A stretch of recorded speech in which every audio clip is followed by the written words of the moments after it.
Hi all, ಎಲ್ರಿಗೂ ನಮಸ್ಕಾರ. Welcome back to my channel Vinos glimpse. ನಾನು ನಿಮ್ಮೆಲ್ಲರ ಪ್ರೀತಿಯ ಉನ್ನತ. ಇವತ್ತಿನ ಹೊಸ ವ್ಲಾಗ್ಗೆ ನಿಮ್ಮೆಲ್ಲರಿಗೂ ವೆಲ್ಕಮ್ ಮಾಡ್ತಾ ಇದ್ದೀನಿ. ಸೊ ಬೆಳಗ್ಗೆಯಿಂದ ವ್ಲಾಗ್ ಸ್ಟಾರ್ಟ್ ಮಾಡೋದಕ್ಕೆ ಆಗೋದಿಲ್ಲ. ಒಂದು ರೀತಿ ಮ್ಯಾರಥಾನ್ ಆಗೋಗ್ಬಿಟ್ಟಿರುತ್ತೆ ನನಗಂತೂ. ಬೆಳಗ್ಗೆ ಅರೌಂಡ್ 7 o'clock ಹಂಗೆ ಪಾಪುಗೆ ಫಸ್ಟ್ ಫೀಡ್ ಕೊಟ್ಬಿಟ್ಟು ನಾನು ನನ್ನ ಡೇನ ಸ್ಟಾರ್ಟ್ ಮಾಡ್ತೀನಿ. ಸೊ 7 o'clock ಅಂದರೆ ಅರೌಂಡ್ ನನಗೆ 1.5 to 2 hours ಟೈಮ್ ಸಿಗುತ್ತೆ. ಅಷ್ಟರಲ್ಲಿ ಭೈರವ್ಗೆ ಫುಡ್ ಪ್ಯಾಕ್ ಮಾಡಬೇಕು, ಅವನನ್ನು ರೆಡಿ ಮಾಡಿಸ್ಬೇಕು, ಅದರಲ್ಲೇ ಟೈಮ್ ಆಗೋಗ್ಬಿಡತ್ತೆ. ಸೊ ಹಾಗಾಗಿ ಬೆಳಗ್ಗೆನೇ ವ್ಲಾಗ್ ಸ್ಟಾರ್ಟ್ ಮಾಡೋಕ್ಕಾಗಲಿಲ್ಲ ನನಗೆ. ಸೊ ಒಂದಷ್ಟು ಕ್ಲಿಪ್ಪಿಂಗ್ಸ್ನ ತೊಗೊಂಡಿದ್ದೀನಿ. ಸೊ ಇವತ್ತು ನಿಮ್ಮ ಜೊತೆ ಶೇರ್ ಮಾಡ್ತೀನಿ. ಆ್ಯಂಡ್ ಭೈರವ್ದು ನರ್ಸರಿ ಕೂಡ ಇವಾಗ ಮುಗ್ದಿದೆ. ಸೊ ಪ್ಲೇ ಗ್ರೂಪ್ ಆಗಿ ನರ್ಸರಿ ಆಗೋಗಿದೆ. ಎಷ್ಟು ಬೇಗ ಟೈಮ್ ಹೋಗ್ತದೆ ಅಂತ ಗೊತ್ತಾಗ್ತಲ್ಲ. ಸೀರಿಯಸ್ಲಿ ಸಿಕ್ಕಾಬಟ್ಟೆ ಬೇಗ ಟೈಮ್ ಹೊಡ್ತಾ ಇದೆ ಅಂತ ಅನಿಸುತ್ತೆ. ಸೊ ಇವತ್ತು ಒಂದು ಸ್ಕೂಲಲ್ಲಿ ಲಾಸ್ಟ್ ಡೇ ಇದೆ. ಸೊ ಇವತ್ತು ಪಾಟ್ಲಾಗ್ ಎಲ್ಲ ಮಾಡಿ ಫ್ರೆಂಡ್ಸ್ ಜೊತೆ ಎಂಜಾಯ್ ಎಲ್ಲ ಮಾಡಿಕೊಂಡು ಡ್ಯಾನ್ಸ್ ಎಲ್ಲ ಮಾಡ್ಕೊಂಡು ಬರ್ತೀನಿ ಅಮ್ಮ ಅಂತ ಅವನು ಫುಲ್ ಎಕ್ಸೈಟೆಡ್ ಆಗಿ ಸ್ಕೂಲ್ಗೆ ಹೋದ. ಇನ್ನು ಅವನು ಹೋದ್ಮೇಲೆ ಪಾಪುಗೆ ಆಯಿಲ್ ಮಸಾಜ್ ಮಾಡಿಸಿ ಈಗ ಮಲಗಿಸಿದ್ದೀನಿ. ಸೊ ಇನ್ನು 2 hours ಅವ್ನು ಮಲ್ಕೊಳ್ತಾನೆ. ಸೊ ನಾನು ಹೋಗಿ ಫ್ರೆಶ್ ಅಪ್ ಆಗಿ ಬಂದೆ. ಸೊ ಇದೆಲ್ಲ ಮಾಡೋಷ್ಟೊತ್ತಿಗೆ ಹತ್ತತ್ರ 12 ಗಂಟೆ 1 ಗಂಟೆ ಆಗೇ ಬಿಡುತ್ತೆ. ಇನ್ನು 1 hour ಅಷ್ಟೊತ್ತಿಗೆ ಭೈರವ್ ಕೂಡ ಬಂದುಬಿಡ್ತಾನೆ. ಸೊ ಇವಾಗಷ್ಟೇ ಅವ್ರ ಪಪ್ಪನೂ ಕರ್ಕೊಂಡು ಬಂದು ಭೈರವ್ನ ಬಿಟ್ಟರು. ಸೊ ಈಗ ಅವನು ಮೊಸರನ್ನ ತಿನ್ನಬೇಕು ಅಂತಾನೆ ಸಿಕ್ಕಾಬಟ್ಟೆ ಹೀಟ್ ಇದೆ. ಮಕ್ಕಳಿಗೆ ಆದಷ್ಟು ಒಂದು ಸ್ವಲ್ಪ ಮೊಸರು ಮಜ್ಜಿಗೆ ಈ ಥರದನ್ನ ಕೊಟ್ಟು ತಂಪು ಮಾಡಬೇಕು. ಬಿಕಾಸ್ ಮಕ್ಕಳಿಗೆ ಬೇರೆ ಇನ್ನೇನು ಕೊಡೋದಕ್ಕಾಗೋದಿಲ್ಲ. ಅವ್ರು ಬೇರೆ ಇನ್ನೇನು ತಂಪು ಐಟಮ್ಸ್ ತಿನ್ನಲ್ಲ. ಸೊ ಹಾಗಾಗಿ ಭೈರವ್ ಬಂದಿದ ತಕ್ಷಣ ಒಂದು ಸ್ವಲ್ಪ ಜ್ಯೂಸ್ ಕೊಟ್ಟೆ ನಾನು. ಯೂಶಲಿ ಪ್ರಿಸರ್ವೇಟಿವ್ಸ್ ಅಥವಾ ಫ್ರಿಜ್ಜಲ್ಲಿಟ್ಟಿರೋದನ್ನು ಅವಾಯ್ಡ್ ಮಾಡ್ತಾ ಇದ್ದೀನಿ ಅವ್ನು ಹುಷಾರು ತಪ್ಪಾದಿಂದ. ಬಿಕಾಸ್ ಡಾಕ್ಟರ್ ಹೇಳಿದ್ದು ಡೈರೆಕ್ಟಾಗಿ ಫ್ರಿಜ್ಜನ್ನು ತೆಗೆದು ಯಾವುದೇ ರೀತಿ ಕೊಡೋಕ್ಕೆ ಹೋಗಬೇಡಿ, ಮಕ್ಕಳಿಗೆ ತುಂಬ ಎಫೆಕ್ಟ್ ಆಗುತ್ತೆ. ಈ ಕ್ಲೈಮೇಟ್ ಚೇಂಜ್ ಅವ್ರ ಬಾಡಿ ತಡ್ಕೊಳಕ್ಕಾಗಲ್ಲ ಅಂಥೇಳಿ. ಸೊ ಅದಕ್ಕೇ ಮಸ್ಕ್ ಮಿಲನ್ ತರಿಸಿದ್ದು. ಬೆಳಗ್ಗೆ ಎದ್ದ ತಕ್ಷಣ ಮಾಡಿಟ್ಬಿಟ್ಟೆ. ಮಸ್ಕ್ ಮಿಲನ್ ಅಂತೂ ಏನು ಬೇಗ ಹಾಳಾಗೋದಿಲ್ಲ. ಅದು ಇನ್ನೂ ಇಟ್ಟಷ್ಟು ಒಂಥರ ಪಾನಕದ ರೀತಿ ಬರುತ್ತೆ. ಸೊ ಬೆಳಗ್ಗೆ ಎದ್ದ ತಕ್ಷಣ ಒಂದು ಸ್ವಲ್ಪ ಡ್ರೈ ಫ್ರೂಟ್ಸ್ ಎಲ್ಲ ಹಾಕ್ಕೊಂಡು ಅದನ್ನು ಜ್ಯೂಸ್ ಅಂತ ಅದನ್ನೇ ಬ್ರೇಕ್ಫಾಸ್ಟ್ ಅಂತ ಕುಡಿದ್ವಿ. ಆ್ಯಂಡ್ ಚಿತ್ರಾನ್ನ ಆಯಿತು. ಭೈರವ್ಗೆ ಚಿತ್ರಾನ್ನ ಅಂದರೆ ತುಂಬ ಇಷ್ಟ. ಸೊ ಗೊಜ್ಜಲ್ಲಿ ಒಂದು ಸ್ವಲ್ಪ ಅನ್ನ ಬಿಸಿ ಮಾಡಿ ಗೊಜ್ಜೆಲ್ಲ ಕಲಸಿ ಅವನಿಗೆ ಕೊಟ್ಟಿದ್ದಾಯಿತು. ಆ್ಯಂಡ್ ಪಾಟ್ಲಾಗ್ ಮಾಡೋದಕ್ಕೆ ನೆನ್ನೆ ನಾನು ಚಕ್ಲಿ ಮಾಡಿದ್ದೆ. ಸೊ ಏನೋ ನೋಡ್ತಾ ಇದ್ದೆ ರೀಲ್ಸಲ್ಲಿ. ಸೊ ಚಕ್ಲಿ ನೋಡಿದೆ ನಾನು. ನಮ್ಮ ಮಮ್ಮಿ ಅದೇ ಅಂತಂದ್ರೆ, ಅಲ್ಲ ನೀನು ಬಾಣ್ತಿ ನೋಡಿದ್ರೆ ನೀನು ಪ್ರೆಗ್ನೆಂಟ್ ಥರ ಎಲ್ಲನೂ ತಿಂತಾ ಇದೆಯಾ ಅಂತ. ಇನ್ಫ್ಯಾಕ್ಟ್ ನನ್ನ ಪ್ರೆಗ್ನೆನ್ಸಿ ಟೈಮಲ್ಲಿ ನನಗೆ ಈ ರೀತಿ ಕುಕ್ ಮಾಡ್ಕೊಳ್ಳಿಕ್ಕೆ ಟೈಮೇ ಸಿಕ್ಕಿಲ್ಲ ನನಗೆ. ಹೇಳಬೇಕು ಅಂದರೆ ನನಗೆ ಕುಕ್ಕಿಂಗ್ ಅಂದರೆ ಇಷ್ಟ ಆಗುತ್ತೆ. ಏನಾದರೂ ಮಾಡಿ ನಮ್ಮ ಮನೆಯವ್ರಿಗೆ ಕೊಟ್ಟು ಅವ್ರು ಚೆನ್ನಾಗಿದೆ ಖುಷಿಯಾದರು ಅಂತಂದರೆ ನನಗಿನ್ನೂ ಖುಷಿ ಆಗುತ್ತೆ. ಸೊ ಪ್ರೆಗ್ನೆನ್ಸಿ ಟೈಮಲ್ಲಿ ಮಾಡ್ಕೊಂಡಿಲ್ಲ. ಇವಾಗ ಕುತ್ಕೊಂಡೆಲ್ಲ ಚಕ್ಲಿ ಕೋಡ್ಬಳೆ ಇದನ್ನೆಲ್ಲ ಮಾಡ್ತಾ ಇದೆಯಲ್ವಾ ಅಂತಂದ್ರೆ ತುಂಬಾ ಟೇಸ್ಟಿಯಾಗಿ ಕ್ರಿಸ್ಪಿಯಾಗಿ ಒಂಥರ ಈಗ ನೆನೆಸ್ಕೊಂಡ್ರು ಮೌತ್ ವಾಟ್ರಿಂಗ್ ಅಂತ ಅನಿಸುತ್ತೆ. ತುಂಬ ಚೆನ್ನಾಗಿ ಬಂದಿತ್ತು. ಸೊ ಅದನ್ನು ಹೋಮ್ ಮೇಡಲ್ಲ, ಸೊ ಮಕ್ಳಿಗೂ ತಿನ್ನಲಿ ಅಂತ ಹೇಳಿ ಭೈರವ್ಗೆ ಪಾಟ್ಲಾಗಿಗೆ ಅದನ್ನ ಇವತ್ತು ಪ್ಯಾಕ್ ಮಾಡಿದೆ. ಆ್ಯಂಡ್ ಇವತ್ತು ನಾಳೆಯಿಂದ ಅವನನ್ನು ಹಿಡ್ಕೊಳ್ಳೋದಿರೋದು. ನಾಳೆ ಏನೋ ಸರ್ಟಿಫಿಕೇಷನ್ಸ್ ಡಿಸ್ಟ್ರಿಬ್ಯೂಟ್ ಮಾಡ್ತಾರೆ, ಹೋಗಬೇಕು ಅಂತ ಹೇಳಿದ್ರು. ಬಟ್ ಪಾಪುನ ಕರ್ಕೊಂಡು ಹೆಂಗೆ ಹೋಗ್ತೀವೋ ಏನಂತ ಗೊತ್ತಿಲ್ಲ. ನಾಳೆ ಹೋಗ್ತೀನ ಅಂತ. ಬಟ್ ಮಿಸ್ ಮಾಡ್ಕೊಳಕ್ಕೆ ನನಗೆ ಇಷ್ಟ ಇಲ್ಲ. ಸೊ ನೋಡಬೇಕು ಹೇಗಾಗುತ್ತೋ ಟೈಮ್ ಮಾಡಿಕೊಂಡು ಪಾಪುನ ಮಲಗಿಸ್ಬಿಟ್ಟು ಅವ್ನು 2 hours ಹೇಗಿದ್ರೂ ಮಲಗ್ತಾನೆ. ಸೊ ಆ 2 hours ಹೋಗಿ ಬರೋಣ ಅಂತ ಅಂದ್ಕೊಂಡಿದ್ದೀನಿ. ಸೊ ನೋಡೋಣ. And coming to one of the question viewers ಕೇಳಿದಂಥದ್ದು, ನಿಮ್ಮ ವೆಯ್ಟ್ ಗೇನ್ ಎಷ್ಟಾಗಿತ್ತು ಪ್ರೆಗ್ನೆನ್ಸಿನಲ್ಲಿ ಅಂತ ಹೇಳಿ ಕೇಳಿದ್ರಿ. ಆ್ಯಕ್ಚುಲಿ ಹೇಳಬೇಕು ಅಂತ ಹೇಳಿದ್ರೆ ಈ ಸತಿ ನಾನು ಸ್ವಲ್ಪ ಕಮ್ಮಿ ವೆಯ್ಟೇ ಪುಟ್ ಆನ್ ಆಗಿದ್ದೀನಿ ಅಂತ ಹೇಳ್ಬೋದು. ಭೈರವ್ ಟೈಮಲ್ಲಿ ಸಿಕ್ಕಾಬಟ್ಟೆ ದಪ್ಪ ಆಗಿದ್ದೆ ನಾನು. ಬಟ್ ಭೈರವ್ ವೆಯ್ಟು ತುಂಬ ಕಮ್ಮಿ ಇತ್ತು. ಬಟ್ ಈ ಸತಿ ನಾನು ಜಾಸ್ತಿ ವೆಯ್ಟ್ ಪುಟ್ ಆನ್ ಆಗಿಲ್ಲ. ಬೇಬಿ ವೆಯ್ಟು ತುಂಬ ಚೆನ್ನಾಗಿ ಬಂದಿತ್ತು ಅಂತ ಹೇಳ್ಬೋದು. ಸೊ ನಾವು ದಪ್ಪ ಆಗಿದ ತಕ್ಷಣ ಬೇಬಿ ವೆಯ್ಟ್ ದಪ್ಪ ಆಗುತ್ತೆ ಅಂತ ಅಲ್ಲ, ಅಥವಾ ಬೇಬಿ ವೆಯ್ಟ್ ಇನ್ಕ್ರೀಸ್ ಆಗುತ್ತೆ ಅಂತ ಅಲ್ಲ. ಸೊ ಇಟ್ ಈಸ್ ದ್ಯಾಟ್ ನಾವು ಎಷ್ಟು ನ್ಯೂಟ್ರಿಷಿಯಸ್ ಆಗಿ ತೊಗೊಳ್ತೀವಿ ಅಥವಾ ಹೇಗೆ ನಮ್ಮ ಹೇಳ್ತಾ ಇದ್ದಾರೆ. ಐ ಥಿಂಕ್ ನಾನು ಜೋರಾಗಿ ಮಾತಾಡ್ತಾ ಇದ್ದೀನಿ ಅನಿಸುತ್ತೆ, ಅದಕ್ಕೆ ಅವನು ಅಳಕ್ಕೆ ಶುರು ಮಾಡ್ತಾ ಇದ್ದಾನೆ. Okay, so baby weight increase ಆಗುತ್ತೆ ಅಂತ ಹೇಳಲಿಕ್ಕೆ ಬರೋದಿಲ್ಲ. ಸೊ ಈ ಸತಿ ನಂದು ವೆಯ್ಟ್ ಇನ್ಕ್ರೀಸ್ ಆಗಿದ್ದು ಆಲ್ಮೋಸ್ಟ್ 10 to 11 kg ಇನ್ಕ್ರೀಸ್ ಆಗಿತ್ತು. ಆ್ಯಂಡ್ ನಾನು ಡೆಲಿವರಿ ಮಾಡಿಸ್ಕೊಳ್ಬೇಕಾಗಿದ್ದು ದಿವಸ 11 kgs ಇನ್ಕ್ರೀಸ್ ಆಗಿತ್ತು ಫ್ರಮ್ ಮೈ ಪ್ರೆಗ್ನೆನ್ಸಿ ಕನ್ಫರ್ಮೇಷನಿಂದ ಅಲ್ಲಿವರೆಗೂ. ಆ್ಯಂಡ್ ಅದಾದಮೇಲೆ ನನಗೆ ಡೆಲಿವರಿ ಆದಮೇಲೆ ನನಗೆ ರೆಡ್ಯೂಸ್ ಆಗಿದ್ದಂಥದ್ದು 4 to 5 kg ಹತ್ತತ್ರ ರೆಡ್ಯೂಸ್ ಆಯಿತು.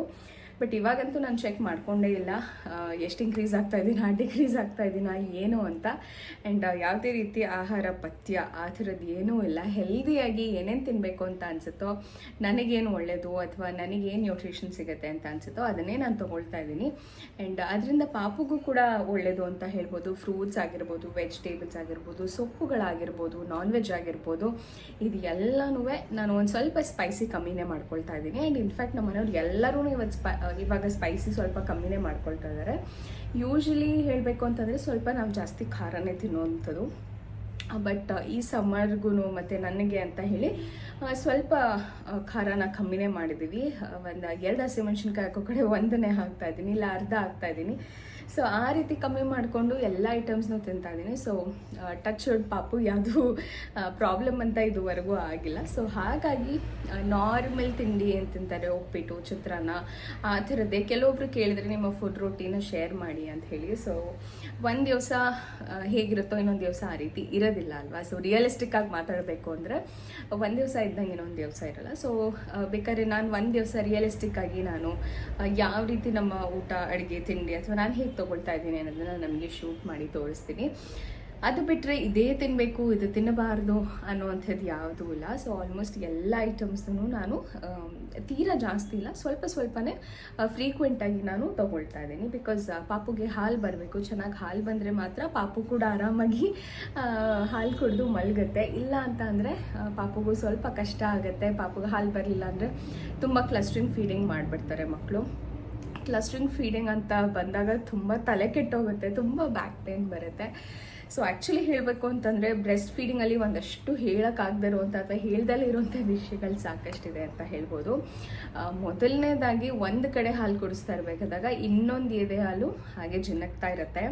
ಸೊ ಅದು ಒಂಥರ ತುಂಬ ವಿಯರ್ಡ್ ಅಂತ ಅನಿಸುತ್ತೆ. ಬಿಕಾಸ್ ಒಂದು ಕಡೆ ಹಾಲು ಕುಡಿಸ್ತಾ ಇರ್ತೀವಿ, ಇನ್ನೊಂದು ಕಡೆ ಜಿನ್ನಕ್ತಾ ಇರುತ್ತೆ. ಸೊ ಅವಾಗ ಏನು ಮಾಡಬೇಕಂತ ಗೊತ್ತಾಗಲ್ಲ, ತುಂಬ ಒಂಥರ ವಿಯರ್ಡ್ ಫೀಲಿಂಗು. ಅದು ನಾವೇನೇ ಕಾಟನ್ ಪ್ಯಾಚ್ ಇಟ್ಕೋಬೋದು ಅಥವಾ ಬಟ್ಟೆ ಇಟ್ಕೋಬೋದು, ಬಟ್ ಸ್ಟಿಲ್ ಮೈಂಡಲ್ಲೆಲ್ಲ ಅಯ್ಯೋ ಈ ಕಡೆ ಎಷ್ಟೊಂದು ಸೋರೋಗ್ತಾ ಇದೆಯಲ್ಲ, ಪಾಪು ಕುಡಿಲಿಲ್ಲ, ಪಾಪು ಕಮ್ಮಿ ಆಗಿಬಿಟ್ರೆ ಏನು ಮಾಡೋದು ಅನ್ನೋಂಥ ಚಿಂತೆಗಳು ಪ್ರತಿಯೊಬ್ಬ ತಾಯಂದಿರಿಗೂ ಈ ಒಂದು ಫೇಸ್ ಇರುತ್ತೆ ಅಂತ ಹೇಳ್ಬೋದು. ಆ್ಯಂಡ್ ಕೆಲವೊಂದು ಸತಿ ಮಕ್ಕಳು ಕಕ್ಕೊಂಡು ಬಿಡ್ತಾರೆ. ಸೊ ಕಕ್ಕೊಂಡಾಗಲೂ ಒಂದು ರೀತಿ ಬೇಜಾರಾಗುತ್ತೆ, ಅಯ್ಯೋ ಮಗು ಇಷ್ಟೊತ್ತು ಕುಡ್ದಿತ್ತಲ್ವ, ಈಗ ಕಕ್ಕಿಬಿಟ್ಟು ಹೊಟ್ಟೆ ಎಲ್ಲ ಖಾಲಿ ಆಗೋಯ್ತೇನೋ ಮಗುದು ಅನ್ನೋ ಥರ. ಬಟ್ ಆ ರೀತಿ ಇರೋದಿಲ್ಲ. ಮಕ್ಕಳಿಗೆ ಎಷ್ಟು ಬೇಕೋ ಅಷ್ಟು ತೊಗೊಳ್ತಾರೆ. ಅಕಸ್ಮಾತ್ ಎಕ್ಸೆಸ್ ಆಗಿ ಅವ್ರು ಏನಾದರೂ ತೊಗೊಂಡಿದ್ದಾರೆ ಅಥವಾ ಒಂದೇ ಸಮ ಏನಾದರೂ ಕಲ್ಪ್ ಮಾಡ್ಕೊಂಡಿದ್ದಾರೆ ಹಶು ಜಾಸ್ತಿ ಆದಾಗ ಅಂತ ಹೇಳಿದಾಗ ಮಾತ್ರ ಕೆಲವೊಂದು ಸತಿ ಜಾಸ್ತಿ ಕಕ್ಕುವಂಥದ್ದು ಇರುತ್ತೆ. ಬಟ್ ದ್ಯಾಟ್ ಈಸ್ ಓಕೆ ಅಂತ ಅನಿಸುತ್ತೆ. ಒಂದು ಹಾಫ್ ಆನ್ ಅವರ್ ಆದಮೇಲೆ ಮತ್ತೆ ಪುನಃ ಫೀಡ್ ಮಾಡಾದ್ಮೇಲೆ ಮಕ್ಕಳು ಸೆಟಲ್ ಡೌನ್ ಆಗ್ತಾರೆ. ಸೊ ಈ ಒಂದು ಎಲ್ಲನೂ ಕಲ್ತ್ಕೊಳ್ಳಿಕ್ಕೆ ಐ ಥಿಂಕ್ ಸೆಕೆಂಡ್ ಬೇಬಿಗೆ ನಾನು ಒಂದು ರೀತಿ ನಾನೇ ಓನ್ ಡಾಕ್ಟರ್ ಆಗಿಬಿಡ್ತೀನಿ ಅಂತ ಅನಿಸುತ್ತೆ. ಬಿಕಾಸ್ ಬೈರವ್ ಟೈಮಲ್ಲಿ ಅಥವಾ ಫಸ್ಟ್ ಬೇಬಿ ಟೈಮಲ್ಲಿ ಈ ಒಂದು confusions, lot of thoughts, sleepless nights ಎಲ್ಲ ಇತ್ತು. ಬಟ್ ಇವಾಗ ಈ ಬೇಬಿಗೆ ನಾನು ತುಂಬ ಕೈಯಲ್ಲಿ ಇಟ್ಕೊಳ್ಳೋದನ್ನ ರೂಢಿ ಮಾಡೇ ಇಲ್ಲ ಹೇಳಬೇಕು ಅಂತ ಅಂದರೆ. ಆ್ಯಂಡ್ ನೋಡ್ಬೋದು ನೀವು ಆರಾಮಾಗಿ ಬೆಡ್ ಮೇಲೆ ಮಲ್ಕೊಳ್ಳೋದಾನೆ. ಅವನು ಯಾವುದೇ ರೀತಿ ಜೋಲಿ ಬೇಕು ಅಥವಾ ತೊಟ್ಲು ಬೇಕು, ಇಲ್ಲ ಕೈಯಲ್ಲೇ ಇಟ್ಕೊಂಡಿರಬೇಕು ಆ ಥರದ್ದೆಲ್ಲ ಏನೂ ಇಲ್ಲ. ಆರಾಮಾಗಿ ಹಾಲು ಕುಡಿಸಿ ಹಾಕಿದ್ರೆ ಒಂದು 15ರಿಂದ 20 ನಿಮಿಷ ಕೈಕಾಲು ಆಡಿಸ್ಕೊಂಡು ಆಡ್ತಿರ್ತಾನೆ. ಆ್ಯಂಡ್ ಅದಾದಮೇಲೆ ಒಂದು 2 ನಿಮಿಷ ಆಳಕ್ಕೆ ಶುರು ಮಾಡ್ತಾನೆ. ಅವಾಗ ಎತ್ಕೊಂಡು ಮತ್ತೆ ಎದೆ ಹಾಲು ಕುಡಿಸಿದ ತಕ್ಷಣ ಹಾಗೆ ಹಾಲು ಕುಡ್ಕೊಳ್ತಾ ಮಲಗಿಬಿಡ್ತಾನೆ. ಬಟ್ ದಟ್ ಈಸ್ ಓಕೆ ಅನಿಸುತ್ತೆ. ಕೆಲವೊಬ್ರು ಹೇಳ್ತಾರೆ ಹಾಲು ಕುಡಿತಾ ಮಲ್ಕೋಬಾರ್ದು ಮಕ್ಕಳು, ಅವ್ರನ್ನ ಬೆಡ್ ಮೇಲೆ ಹಾಕಬೇಕಂತ. ಸ್ವಲ್ಪ ರೂಢಿ ಆಗ್ತಾರೆ ಸಮಾಧಾನವಾಗಿ. ಒಂದೊಂದೇ ಫೇಸ್ ದಾಟ್ಕೊಂಡು ಹೋಗಬೇಕಲ್ಲ ಮಕ್ಕಳು. ಸೊ ಹಾಗಾಗಿ ಟೈಮ್ ಹಿಡಿಯುತ್ತೆ. ಟೈಮ್ ಹೊಂದ್ಕೊಳ್ಳೋದಕ್ಕೆ, ಮಕ್ಕಳು ಹೊಂದ್ಕೊಳ್ಳೋದಕ್ಕೆ ಸ್ವಲ್ಪ ಟೈಮ್ ಕೊಡಬೇಕಾಗತ್ತೆ. ಸೊ ಎಸ್, ಇದು ಆಗಿತ್ತು ನನ್ನ 2 ಮೇನ್ ಕ್ವೆಶನ್ಸ್. ನಿಮ್ಮ ಬ್ರೆಸ್ಟ್ ಫೀಡಿಂಗ್ ಹೇಗಿದೆ ಆ್ಯಂಡ್ ಅದ್ರ ಜೊತೆಗೆ ನಿಮ್ಮ ವೆಯ್ಟ್ ಗೇನ್ ಮತ್ತು ಇವಾಗ ಹೇಗೆ ಮ್ಯಾನೇಜ್ ಮಾಡ್ತಾಯಿದ್ದೀರಾ ಅಂಥೇಳಿ. ಇವಾಗ ನಾನು ಯಾವುದೇ ರೀತಿ ವೆಯ್ಟ್ ಗೇನ್ ಬಗ್ಗೆ ಅಥವಾ ಲಾಸ್ ಬಗ್ಗೆ ತಲೆ ಕೆಡಿಸ್ಕೊಳಕ್ಕೆ ಹೋಗ್ತಾ ಇಲ್ಲ. Because my ultimate goal is ಪಾಪುಗೆ ಚೆನ್ನಾಗಿ ಹಾಲು ಬಂದು ನ್ಯೂಟ್ರಿಷಿಯಸ್ ಹಾಲು ಹೇಗೆ ಬರುತ್ತೆ ಅಂದರೆ ನಾವು ಎಷ್ಟು ನ್ಯೂಟ್ರಿಷಿಯಸ್ ಆಗಿ ತಿಂತೀವೋ ಅಷ್ಟೇ ನ್ಯೂಟ್ರಿಷಿಯಸ್ ಆಗಿ ಹಾಲು ಬರುತ್ತೆ ಅಂತ ಹೇಳ್ತಾ ನಾನು ಯಾವುದಕ್ಕೆ ಒಂದು ಒಳ್ಳೆ ಫುಡ್ಡು, ಈಗ ಆ್ಯಪಲ್ ಇರ್ಬೋದು ಅಥವಾ ಯೂಶ್ವಲಿ ನಾವು ಜಾಸ್ತಿ ತಿನ್ನುವಂಥದ್ದು ಪೊಮೊಗ್ರಾನಟ್ಸ್, ಆ್ಯಪಲ್ ಆ್ಯಂಡ್ ಬನಾನಾ. ಸೊ ಈ 3 ಐಟಮ್ಸ್ನ ಯಾವುದೇ ರೀತಿ ಮಿಸ್ ಇಲ್ಲ. ದಿನದಲ್ಲಿ ಯಾವುದಾದ್ರೂ ಒಂದು ಸತಿ ಈ ಒಂದನ್ನ ತೊಗೊಳ್ತೀವಿ ಮಿಸ್ ಇಲ್ದಂಗೆ. ಆ್ಯಂಡ್ ಎಸ್, ಬೆಳಗ್ಗೆ ಎದ್ದ ತಕ್ಷಣ ಮಿಲ್ಕ್ ಶೇಕ್ಸ್ ಅಂತೂ ಇದ್ದೇ ಇರುತ್ತೆ. ಅವತ್ತಿನ ದಿವಸ ಯಾವ ಫ್ರೂಟ್ ಇರುತ್ತೋ ಆ ಫ್ರೂಟ್ನ ಹಾಕಿ, ಒಂದಷ್ಟು ಡ್ರೈ ಫ್ರೂಟ್ಸ್ನೆಲ್ಲ ಹಾಕಿ, ಹಾಲು ಕಾಯಕ್ಕೆ ಏನು ಇಟ್ಟಿರ್ತೀನೋ ಅದನ್ನು ಬಿಸಿ ಹಾಲಲ್ಲಿ ನೆನೆಸಿಟ್ಬಿಡ್ತೀನಿ ಒಂದು 10-15 ನಿಮಿಷ. ಆ್ಯಂಡ್ ಹಾಲು ಕೂಡ ತಣ್ಣಗಾಗಿರುತ್ತೆ ಒಂದು 10-15 ನಿಮಿಷಕ್ಕೆ. ಆ್ಯಂಡ್ ಅದನ್ನು ಯಾವುದಾದ್ರೂ ಫ್ರೂಟ್ ಜೊತೆ ಹಾಕಿ ಬ್ಲೆಂಡ್ ಮಾಡಿಕೊಂಡು ಆರಾಮಾಗಿ 2-2.5 ಗ್ಲಾಸ್ ಆಗುವಷ್ಟು ಸ್ಮೂದಿ ಮಾಡ್ಕೊಳ್ತೀವಿ. ಸೊ ಬೆಳಗ್ಗೆ ಬ್ರೇಕ್ಫಾಸ್ಟ್ ನಮ್ಮ ಮನೆಯವ್ರಿಗೆ ಅದೇ ಆಗಿಬಿಟ್ಟಿದೆ. ಅವ್ರಿಗೂ ಇವಾಗ ಸಮ್ಮರಲ್ಲಿ ಜಾಸ್ತಿ ಸಾಲಿಡ್ಸ್ ತಿನ್ನೋಕ್ಕಾಗೋದಿಲ್ಲ, ಮತ್ತು ಒಂದು ರೀತಿ ತಿಂದಿದ್ದು ಡೈಜೆಸ್ಟ್ ಕೂಡ ಆಗೋದಿಲ್ಲ. ಸೊ ಹಾಗಾಗಿ ಈ ರೀತಿ ಸ್ಮೂದೀಸ್ ಆ್ಯಂಡ್ ಲಿಕ್ವಿಡ್ಸ್ ಅಥವಾ ಮೊಜೊತೋಸ್ ಎಲ್ಲ ಒಂದು ರೀತಿ ಒಳ್ಳೆ ಫುಡ್ ರೆಸಿಪೀಸ್ ಅಂತ ಹೇಳ್ಬೋದು ಈ ಒಂದು ಸಮ್ಮರ್ಗೆ. ಸೊ ಎಸ್, ಇದಾಗಿತ್ತು ಒಂದಷ್ಟು ಕ್ವೆಶನ್ಗೆ ಆನ್ಸರ್. ಸೊ ಇವತ್ತಿನ ಡೇ ಹೇಗೋಯ್ತು ಅಂತ ತೋರಿಸ್ತೀನಿ, ಬನ್ನಿ ನಿಮ್ಮೆಲ್ಲರಿಗೂ. ಇವತ್ತು ಲಾಸ್ಟ್ ಡೇ ಸ್ಕೂಲ್ಗೆ. How are you feeling? Happy. You are happy? Yeah. You don't want to go to school? We'll go. When? Okay. Show me what all you have taken for potluck today. Daisy. Show. Come. ಇದು ಪಾಟ್ಲಾಗ್ ಮಾಡ್ಲಿಕ್ಕಾ? ಯಾರ ಜೊತೆ share ಮಾಡ್ತೀಯಾ?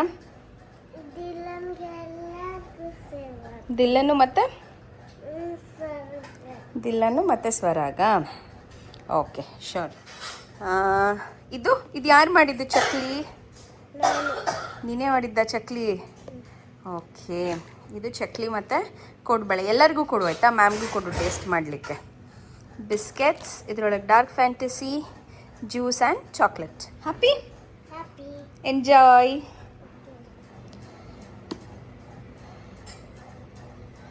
Wow, ಸಾಕಾ ಅಷ್ಟು?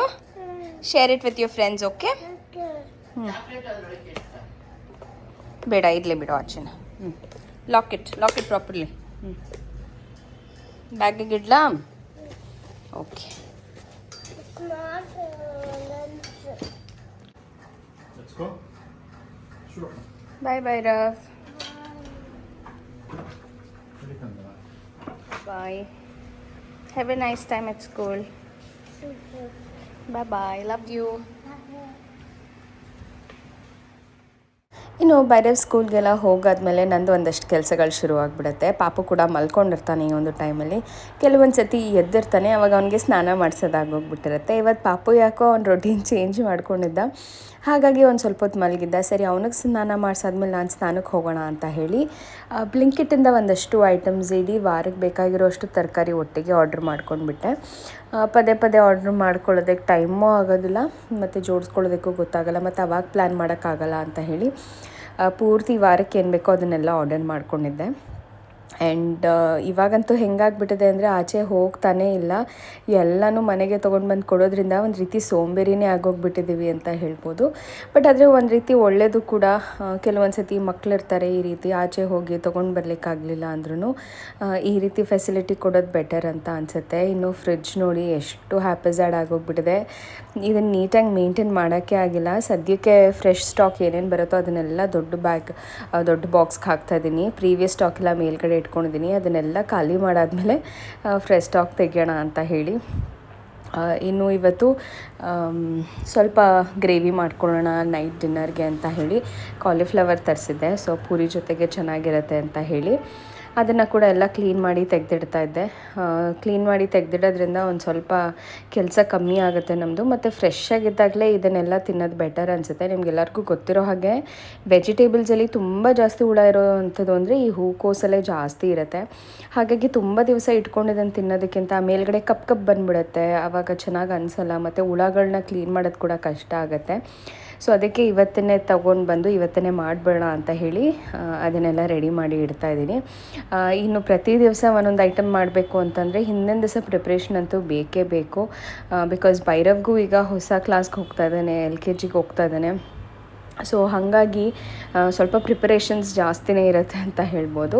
ಇನ್ನು ಭೈರವ್ಗೆ ನಾಳೆ ಅಂದರೆ ಹಿಂದಿನ ದಿವಸ ಇದು ಚಕ್ಲಿ ಮಾಡ್ಕೊಂಡಿದ್ದೆ ನಾನು, ಅವನಿಗೆ ಕೊಡೋಣ ಪಾಟ್ಲಾಗ್ಗೆ. ಮಕ್ಕಳಿಗೆ ಬರೀ ಪ್ಯಾಕ್ಡ್ ಫುಡ್ ಕೊಡೋದಕ್ಕಿಂತ ಈ ರೀತಿ ಮನೆಯಲ್ಲಿ ಮಾಡಿರೋ ಚಕ್ಲಿಗಳನ್ನ ಕೊಡೋಣ ಅಂತ ಹೇಳಿ ಮಾಡಿದ್ದೆ. ತುಂಬಾ ರುಚಿಯಾಗಿ ಕ್ರಿಸ್ಪಿಯಾಗಿ ಬಂದಿತ್ತು. ಭೈರವ್ಗೂ ಕೂಡ ತುಂಬ ಇಷ್ಟ ಆಯಿತು, ನಮ್ಮ ಮನೆಯವ್ರಿಗೂ ತುಂಬ ಇಷ್ಟ ಆಯಿತು. ಆ್ಯಂಡ್ ಎಷ್ಟು ಈಸಿಯಾಗಿ ಸಿಂಪಲಾಗಿ ಮನೆಯಲ್ಲೇ ಮಾಡ್ಕೊಬೋದು. ಕೆಲವೊಂದು ಸತಿ ಸೋಂಬೇರಿ ರಾತ್ರಿತನದಿಂದ ನಾವು ಹೊರಗಡೆ ಪ್ಯಾಕ್ಡ್ ಫುಡ್ಗೆ ಹೋಗ್ಬಿಡ್ತೀವಿ. ಬಟ್ ಆದರೆ ಒಂದು ಸ್ವಲ್ಪ ಟೈಮ್ ಇನ್ವೆಸ್ಟ್ ಮಾಡಿದರೆ ಮನೆಯಲ್ಲೇ ರುಚಿಯಾಗಿ ಶುಚಿಯಾಗಿ ಈ ರೀತಿ ಕ್ರಿಸ್ಪಿಯಾಗಿ ಚಾಟ್ಸ್ನ ಮಾಡ್ಕೊಳ್ಬೋದು. ಇನ್ನು ಹಿಂದಿನ ದಿವಸ ನಾನು ಹೆಸರುಬೇಳೆ ನೆನೆಸಿಟ್ಟಿದ್ದೆ, ಬಟ್ ಅದನ್ನು ಮರ್ತೇ ಬಿಟ್ಟಿದ್ದೆ ಕೋಸಂಬರಿ ಮಾಡಲಿಕ್ಕೆ. ಸರಿ ಯಾಕೋ ಕೋಸಂಬರಿ ತಿನ್ನೋದು ಬೇಡ, ಅದನ್ನು ಹಾಗೆ ಫ್ರೈ ಮಾಡಿಕೊಂಡು ಹಲ್ದಿರಾಮ್ ಸ್ಟೈಲಲ್ಲಿ ಮಾಡೋಣ ಅಂತ ಹೇಳಿ ಆ ಎಣ್ಣೆನಲ್ಲಿ ಫ್ರೈ ಮಾಡಿಕೊಂಡು ಒಂದು ಸ್ವಲ್ಪ ಉಪ್ಪು ಖಾರ ಹಾಕ್ಕೊಂಡು ಮಿಕ್ಸ್ ಮಾಡಿದೆ. ಡಿಟ್ಟು ಅದೇ ರೀತಿ ಬಂದಿತ್ತು. ತುಂಬಾ ಖುಷಿ ಆಯಿತು. ಸುಮ್ಮನೆ ವೇಸ್ಟ್ ಮಾಡಿ ಹಾಳಾಗುತ್ತೆ ಅಂತ ವೇಸ್ಟ್ ಮಾಡೋದಕ್ಕಿಂತ ಅದ್ರ ಬದಲು ಅದರಿಂದ ಏನಾದರೂ ಯೂಸ್ಫುಲ್ ಮಾಡ್ಕೊಂಡು ತಿಂದರೆ ರುಚಿಯಾಗೂ ಇರುತ್ತೆ ಅಂತ ಹೇಳಿ. ಇನ್ನು ಇವತ್ತು ಒಂದು ಸ್ವಲ್ಪ ಸಿಂಪಲ್ಲಾಗೆ ಬ್ರೇಕ್ಫಾಸ್ಟ್ ಆಗ್ತದೆ. ಬಿಕಾಸ್ ಬೆಳಗ್ಗೆ ಅವತ್ತು ಏನೂ ತಿನ್ನಬೇಕು ಅಂತ ಅನಿಸಲ್ಲ. ಬಿಕಾಸ್ ನಾವು ಎದ್ದ ತಕ್ಷಣ ಸ್ಮೂದಿ ಕೂಡ ಕುಡ್ದಿರುತ್ತೀವಲ್ಲ, ಸೊ ಹಾಗಾಗಿ ಹೆವಿ ಬ್ರೇಕ್ಫಾಸ್ಟ್ ಏನೂ ತಿನ್ನಬೇಕು ಅಂತ ಅನಿಸಲ್ಲ. ಮತ್ತು ಬಿಸಿಲು ಕೂಡ ಒಂದು ಕಾರಣ ಅಂತ ಹೇಳ್ಬೋದು. ಹೆವಿ ಬ್ರೇಕ್ಫಾಸ್ಟ್ ಅಥವಾ ಮಸಾಲೆ ಐಟಮ್ ಅಥವಾ oil fried deep fried items ಎಲ್ಲ ಏನೂ ತಿನ್ನೋಕ್ಕಾಗ್ತಾಯಿಲ್ಲ. ಸೊ ಹಾಗಾಗಿ ಸಿಂಪಲಾಗಿ ಇವತ್ತು ಮ್ಯಾಗಿ ಮಾಡ್ಕೊಳ್ಳೋಣ ಎಲ್ಲ ವೆಜಿಟೇಬಲ್ಸ್ನ ಹಾಕ್ಕೊಂಡು ಅಂತ ಹೇಳಿ ಇಲ್ಲಿ ಮ್ಯಾಗಿ ಮಾಡ್ಕೊಳ್ತಾ ಇದ್ದೀನಿ. ಇನ್ನು ಈ ಒಂದು ಪ್ರಾಸೆಸ್ ಮಾಡ್ತಾ ನಿಮಗೆ ಒಂದು ಕ್ಲಾರಿಟಿ ಕೂಡ ಕೊಡಬೇಕಿತ್ತು. One of the viewer question ಮಾಡಿ ಕೇಳಿದ್ರಿ, ನೀವು ಬಾಣಿತನಕ್ಕೆ ಯಾಕೆ ಅಮ್ಮನ ಮನೆಗೆ ಹೋಗಿಲ್ವಾ ಅಂತ ಕೇಳಿದ್ರಿ. ಆ್ಯಕ್ಚುಲಿ ಹೇಳಬೇಕು ಅಂತ ಅಂದರೆ ಫಸ್ಟ್ ಬೇಬಿ ಟೈಮಲ್ಲಿ ಅಮ್ಮನ ಮನೆಯಲ್ಲೇ ಇದ್ದಿದ್ದು ನಾನು. ಸೊ ಹಾಗಾಗಿ ಕಂಪ್ಲೀಟ್ ಭೈರವ್ ಹುಟ್ಟಿದ್ದು ಬೆಳೆದಿದ್ದು ಎಲ್ಲನೂ ಅಮ್ಮನ ಮನೆಯಲ್ಲೇ. ಆ್ಯಂಡ್ ಇವಾಗ ಅಂತ ಹೇಳಿದ್ರೆ ಇವಾಗ ಹೋಗೋಕ್ಕೆ ಭೈರವ್ದು ಸ್ಕೂಲ್ ಒಂದು ಕಡೆ ಆದರೆ ನಮ್ಮನೆಯವ್ರ ಆಫೀಸ್ ಒಂದು ಕಡೆ. ಸೊ ಹಾಗಾಗಿ ತುಂಬ ಕಷ್ಟ ಆಗುತ್ತೆ. ನಾನು ಅಲ್ಲಿ ಹೋಗಿ ಇದ್ಬಿಟ್ರೆ ಮತ್ತು ಇವ್ರಿಗೆ ಊಟ ತಿಂಡಿ ಸರಿ ಹೋಗೋದಿಲ್ಲ. ಆ್ಯಂಡ್ ನನ್ನ ಮನಸ್ಸೆಲ್ಲ ಇಲ್ಲೇ ಇರುತ್ತೆ. ಅಲ್ಲಿ ಹೋದ್ರೂ ಏನು ಮಾಡ್ಕೊಂಡ್ರೋ ತಿಂದ್ರೋ ಇಲ್ವೋ ಅನ್ನೋ ಥರ ಇರುತ್ತೆ. ಸೊ ಹಾಗಾಗಿ ನಾನು ಅಮ್ಮ ಇಲ್ಲೇ ಬಂದುಬಿಡು, ಇಲ್ಲೇ ನನಗೊಂದು ಸ್ವಲ್ಪ ಹೆಲ್ಪ್ ಮಾಡು ಅಂತ ಹೇಳಿ ಇಲ್ಲೇ ಇರೋವಂಥದ್ದು. ಇನ್ನು ಫಸ್ಟ್ ಟೈಮ್ ಥರ ರಿಲ್ಯಾಕ್ಸ್ಡಾಗಂತೂ ಇರಲಿಕ್ಕಾಗಲ್ಲ. ಬಿಕಾಸ್ ಭೈರವ್ ಸ್ಕೂಲ್ ಆಗಿರ್ಬೋದು ಮತ್ತು ನಮ್ಮದು ಒಂದಷ್ಟು ಕಮಿಟ್ಮೆಂಟ್ಸ್ ಆಗಿರ್ಬೋದು. ಅದರಿಂದ ಇಟ್ ಈಸ್ ವೆರಿ ಡಿಫಿಕಲ್ಟ್. ಪ್ರತಿ ಒಂದು ಸತಿನೂ ಐ ಥಿಂಕ್ ತುಂಬ ರೀಲ್ಸಲ್ಲಿ ಎಲ್ಲ ನೋಡ್ತಾ ಇರ್ತೀವಿ ನಾವು ರಿಯಾಲಿಟಿನಲ್ಲಿ. ಫಸ್ಟ್ ಬೇಬಿಗೆ ಇರೋಷ್ಟು ಆರಾಮು ಸೆಕೆಂಡ್ ಬೇಬಿಗೆ ಇರಲಿಕ್ಕಾಗೋದಿಲ್ಲ. ಸೊ ಹಾಗಾಗಿ ಇದು ಕೂಡ ನಂದು ಹಂಗೆ ಅನಿಸುತ್ತೆ. ಬಿಕಾಸ್ ಫಸ್ಟ್ ಬೇಬಿ ಟೈಮಲ್ಲಿ ಪ್ರೆಗ್ನೆನ್ಸಿ ಟೈಮಲ್ಲೂ ನಾನು ಫುಲ್ಲು ರಿಲ್ಯಾಕ್ಸ್ಡ್ ಆಗಿಬಿಟ್ಟಿದ್ದೆ.